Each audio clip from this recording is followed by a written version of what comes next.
Pushing Back the Shadows, support and awareness for mental health.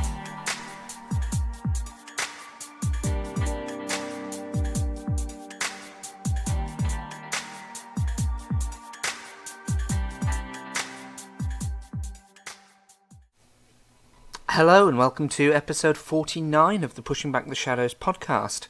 My name's Alex Davis, I'm the founder of Pushing Back the Shadows. Now, I'll warn you now, this episode is going to be a bit uncomfortable. Okay? And I don't just mean uncomfortable for a particular person or a particular group. It's going to be uncomfortable for everybody. Okay?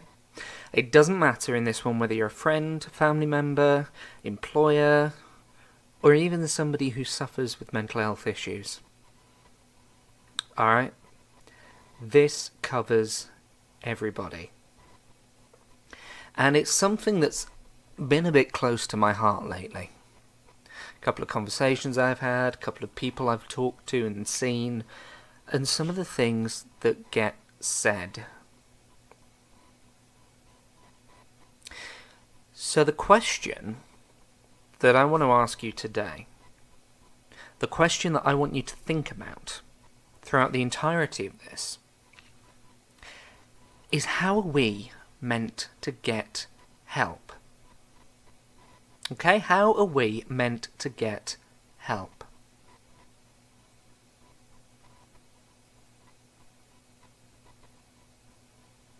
Now this comes in a couple of categories, and okay, this is going to be a little bit more bordering on kind of that.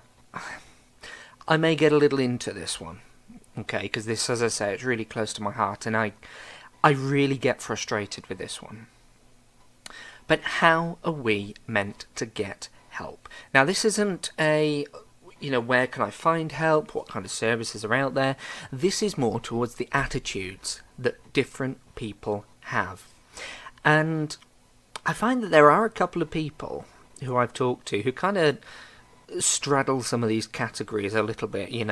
They might be an employer with mental health issues, or they might be a friend with mental health issues, an employer who's a friend, a family member with mental health. It doesn't matter, okay, really who they are. But this is based on some of the conversations that I've had with these people.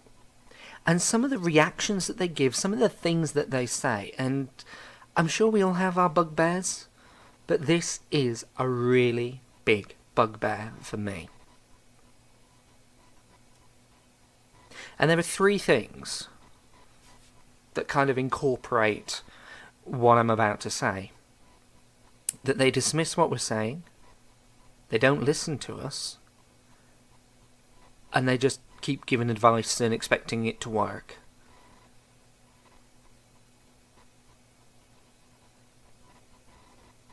We'll look at that second one first, where they don't listen to us. Because how often does it happen? You're trying to open up to somebody because you know deep down as a sufferer that you need help. And granted, this doesn't have to just be about mental health, this can be about anything. If you've got a problem, you're going to want to open up to somebody. Well, no, let me rephrase. You won't want to open up to somebody, but you'll know to get the help that you need, you've got to open up to somebody. And there's nothing worse than building yourself up, working your way up to asking somebody for help to find that they don't listen. They just don't listen. And that's the thing. Some people will just figure it's not their problem. They won't bother. It'll be like, oh no, sorry, maybe another time. And they just won't, they won't give a second thought to it. They just don't make the time. And okay, it could be that they're really busy, they've got issues of their own that they need to deal with, or life's just getting in the way, or maybe they don't want to make the time. Now that's not accusing, that's just speculating, because at the end of the day we don't know what's going on in other people's lives. We don't know why they've not got that time. But it can be crushing if they figure that it's not their problem. Then you've got the next group of people who just kind of assume that they already know what you're going to say. You know, the minute you come out with the first line, it's like, oh yeah, I know how this is going to go. Yeah, this is what you're feeling, this is how you're thinking, this is what you're trying, and this is what you need to do. Yeah? They assume that they know exactly what the problem is, exactly how to fix it, and that they don't really need to listen to what you're trying to tell them. And that can be partly because they've had experience with it. Maybe they've had the same problem or are going through the same problem. And this is where I am kind of looking at some of the other sufferers, because sometimes we're not the best at supporting other people. Yes, having the mental illness, having gone through it, means that we have that greater understanding, but sometimes that greater understanding can just make us so ignorant. Do you find that? It can just make us so unbelievably ignorant. Oh, yeah, well, I've had it, I know how it goes, yeah, I know what you're about to say. They're very quick to assume that they know what the problem is. And that kind of leads into this last little group of not listening to us, where they're quick to offer advice based on what they already think they know. And that can be, you know, they may have sat and listened a little bit and then said, yep, do you know what, this is what you need to try. Or it may be that they haven't even bothered to listen, they've just jumped straight in with, okay, this is what you need to do, this will help. Or it might be that it's, yeah, I know how this goes, so this is what you got to do. And they don't listen. All they do is offer advice. Some figure it's not their problem. Some just can't be bothered to make the time. Some, granted, are struggling and don't have the time. Some assume that they know what we're going to say, so don't bother listening anyway. And others are quick to offer advice based on what little they already know. But none of them can say that they've listened. And none of them can really say that they've helped.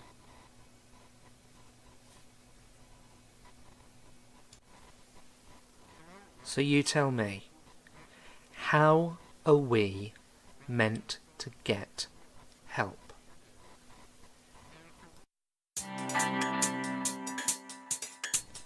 You're listening to Pushing Back the Shadows.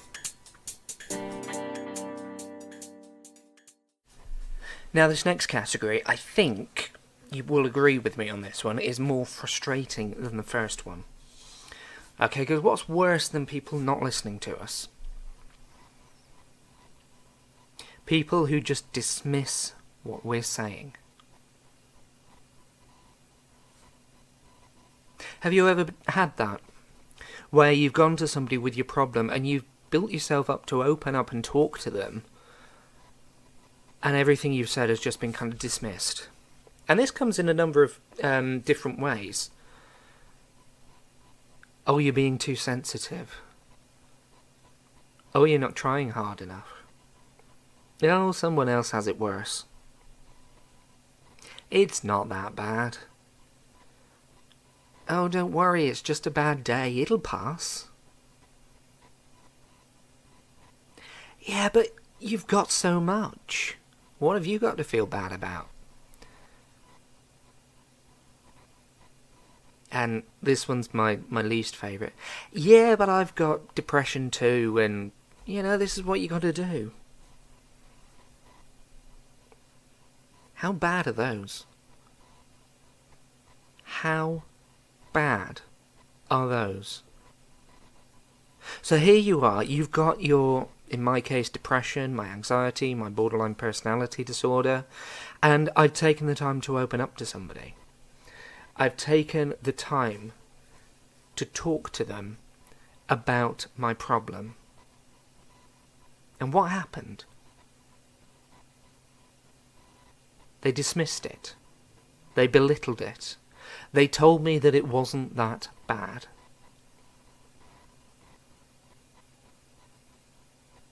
At least that's how it would be in my case. In your case, it might be something different.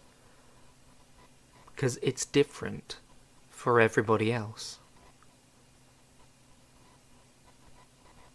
But I'm sure we've all been there. In that situation where somebody has actually been very quick to just dismiss how you're feeling. Even to belittle how you're feeling. To make it feel like your struggle, in the grand scheme of things, is completely insignificant, not worth anybody really paying much attention to, and we're just making a mountain out of a molehill. It's not really as bad as we're saying. How crushing and soul-destroying can that be? You've really worked hard to gather up the courage to talk about your mental illness, and somebody's just kind of batted it aside the way you would a fly.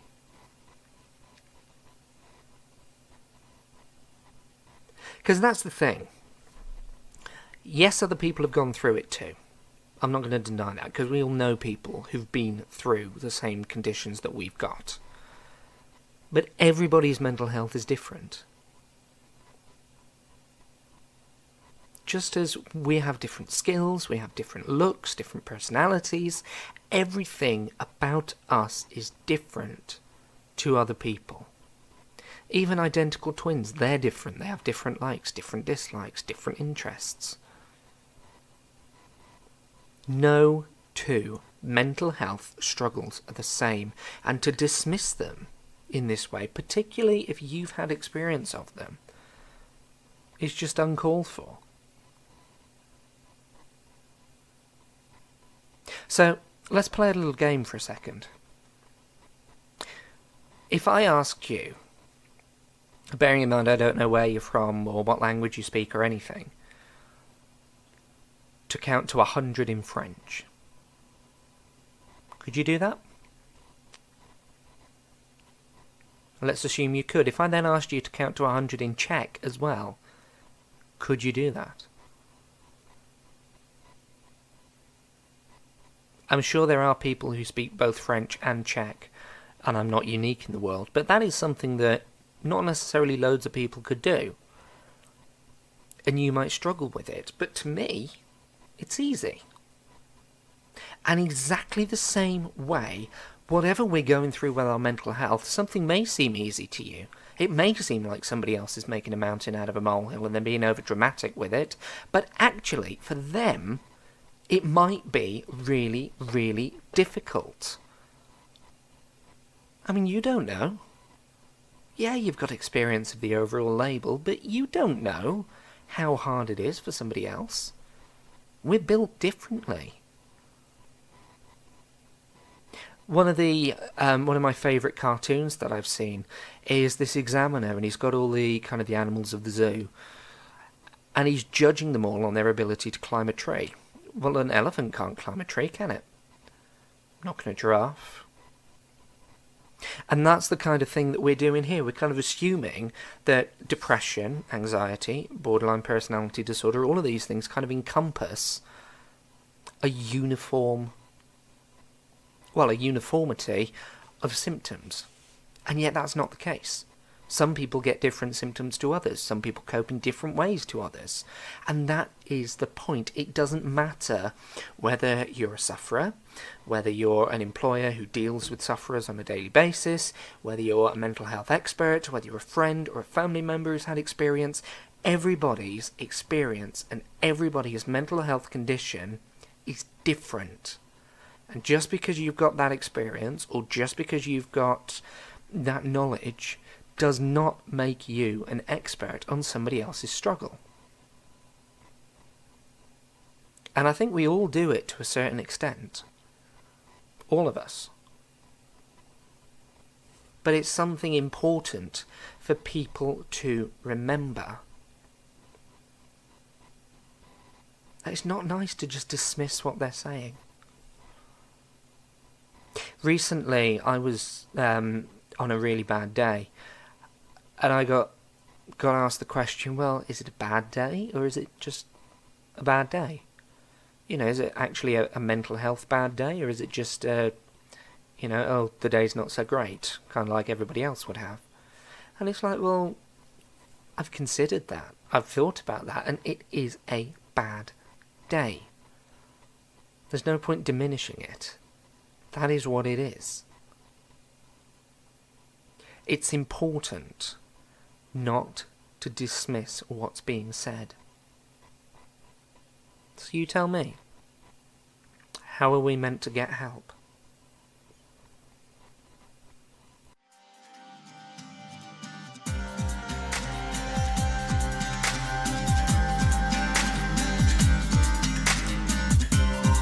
Enable Pushing Back the Shadows to continue supporting people in the mental health community, their friends and their family.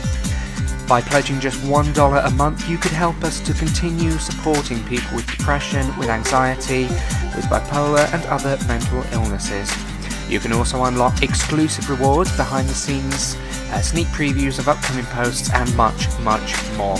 So head over to www.patreon.com/Alex Davis PBTS to find out more.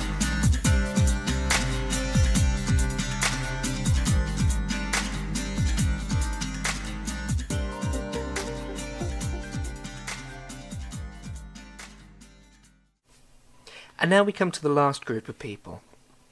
The ones who are very quick to dole out that advice.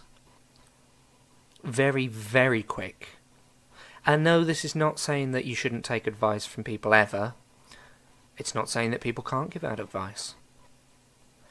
But there is a time and a place for it.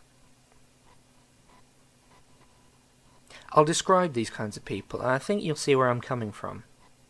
It's the people who kind of fall a little bit into the last category, where they're saying, well, you know, I've had it too, and you've just got to do this.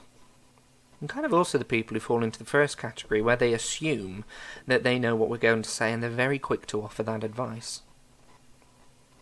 Because there is a key point in here somewhere that you will see.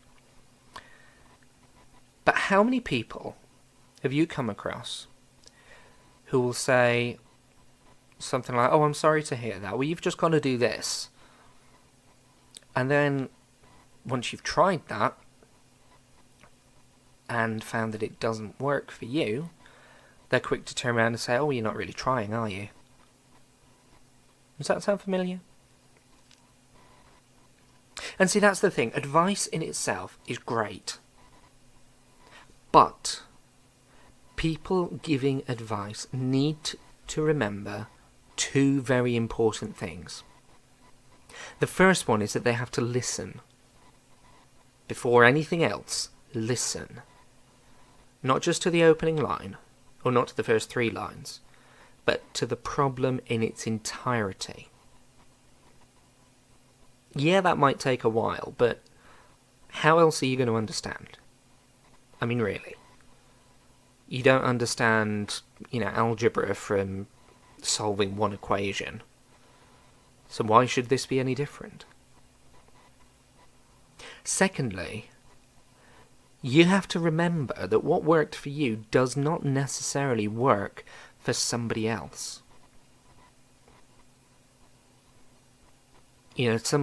Somebody the other day was saying that all he had to do was kind of replace his thoughts with positivity, and it worked. Well, that's great. It worked for him. It doesn't work for me. And that's the point. You've got to remember that everything that worked for you is great. It works for you. But for other people, it might not work. And they're going to take your advice with a pinch of salt. They're going to try it, see whether it works, and if it doesn't, then that's okay. It doesn't work. Doesn't mean they're not trying hard enough, doesn't mean they haven't bothered to try it.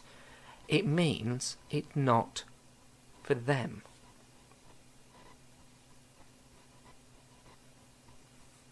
Because that's the problem. How many people are quick to dole out that advice without taking the time to understand the problem? I mean, if I could count...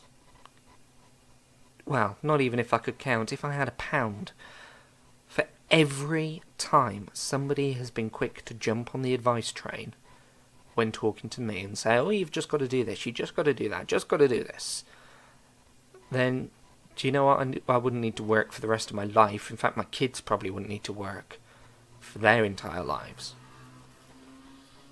But that's the thing. If you're going to give advice, You have a responsibility to actually engage with the person and understand how the mental health condition is affecting them. You can't just, like if we compare it to physical health for a moment, imagine it's a deep laceration that needs stitches, that needs bandages, that probably needs hospital treatment. And you're kind of coming along going, oh, that looks nasty, here, have a plaster. I mean, it's ludicrous to think like that for physical health. Why is it any different for mental health?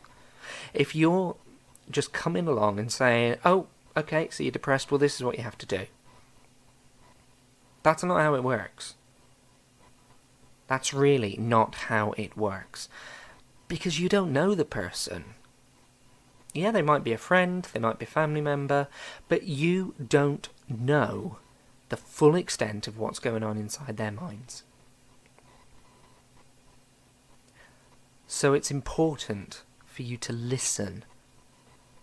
Yeah, by all means, share the things that work for you, but don't be offended if it doesn't work for them.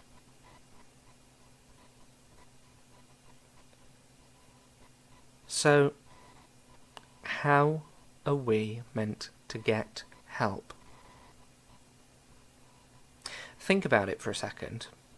From the perspective of a friend, a family member, an employer, a sufferer, anybody who deals with people struggling with mental health. How are we meant to get help if you won't listen? How are we meant to get help if our feelings have been invalidated? How are we meant to get help if we're just dismissed, told we're overreacting?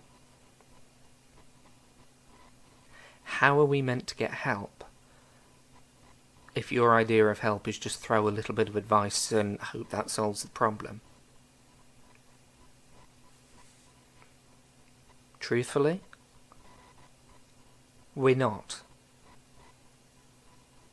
Because if this is the attitude that people come with, this attitude of not listening to what's actually being said, not taking the time to understand, dismissing how we're feeling or what we're saying, and just throwing advice in it at us and accusing us of not trying if it doesn't work. That whole attitude is toxic. It's exasperating the problem. And we need a complete shift in this perspective for things to get better. So how are we meant to get help? The answer is surprisingly simple.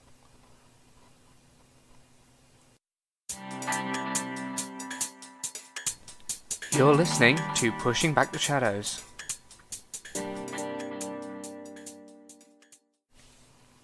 As I said, the answer's surprisingly simple. But not many people are going to be willing to hear it, let alone try it. If you want to help somebody who is struggling with a mental health issue, then you've got to do two very important things. Number one, listen.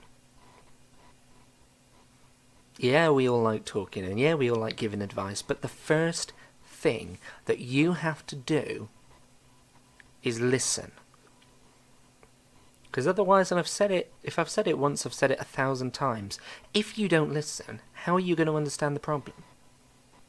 If you don't listen, how are you going to know what will help?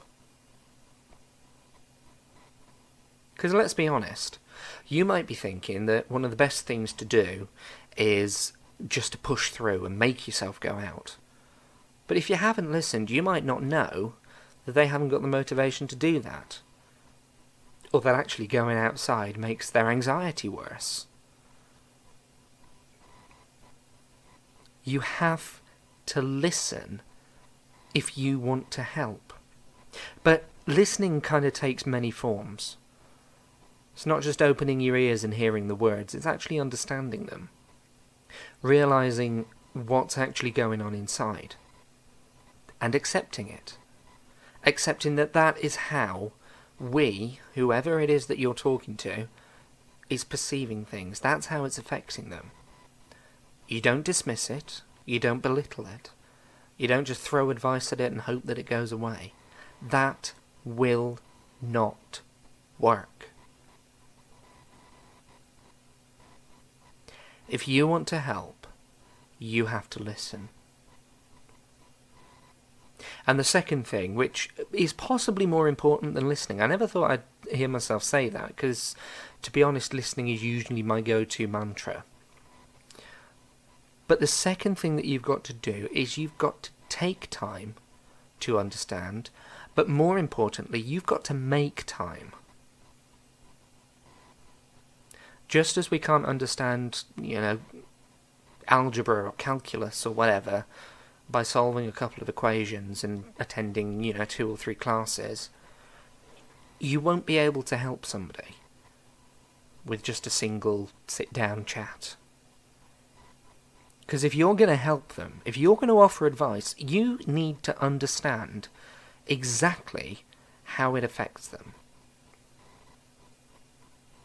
Because once you understand how it affects them, then you'll know what they need, what they don't need, what will work, what won't work.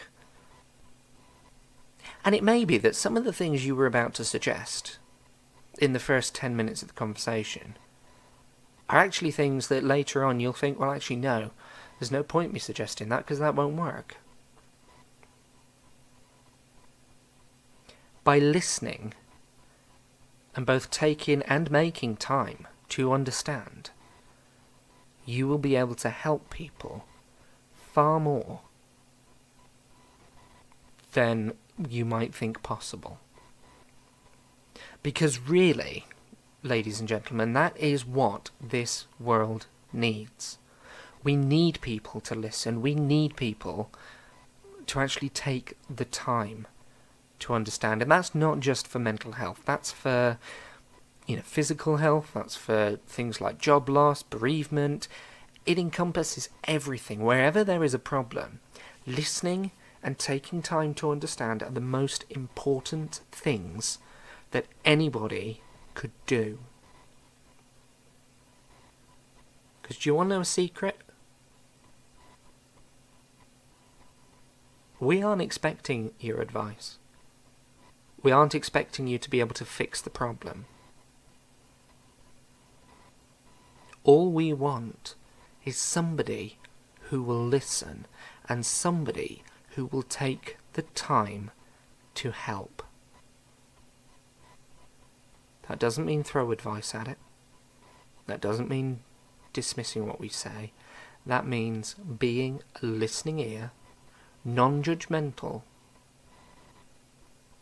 who will take that time to see what can be done.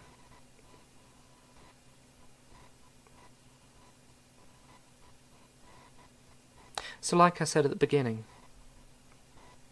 if we're being dismissed, if people aren't listening, if all people will do is throw advice at us and accuse us of not trying, how are we meant to get help? Because if things don't work out, people are very quick to judge. If you're somebody who fits into these categories that I've described, it's also very easy for you to turn around and say, oh, you don't talk to us anymore. But you think about it, if we've got limited energy, and we try and talk to you, and you're not a willing receptacle for what we have to say, why are we going to try again? If you want to help, be there, make the time, and listen. That's all there is to it. Because otherwise, how are we meant to get help?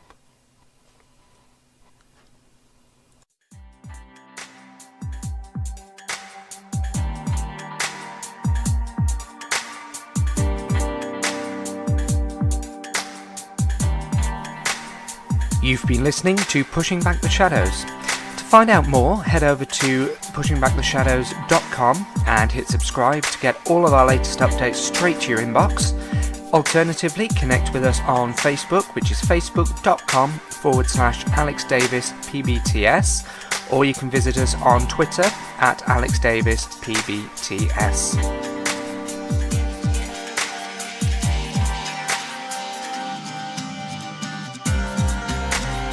Enable Pushing Back the Shadows to continue supporting people in the mental health community, their friends and their family. By pledging just $1 a month, you could help us to continue supporting people with depression, with anxiety, with bipolar and other mental illnesses.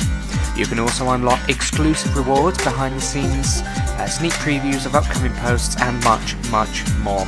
So head over to www.patreon.com/AlexDavisPBTS to find out more.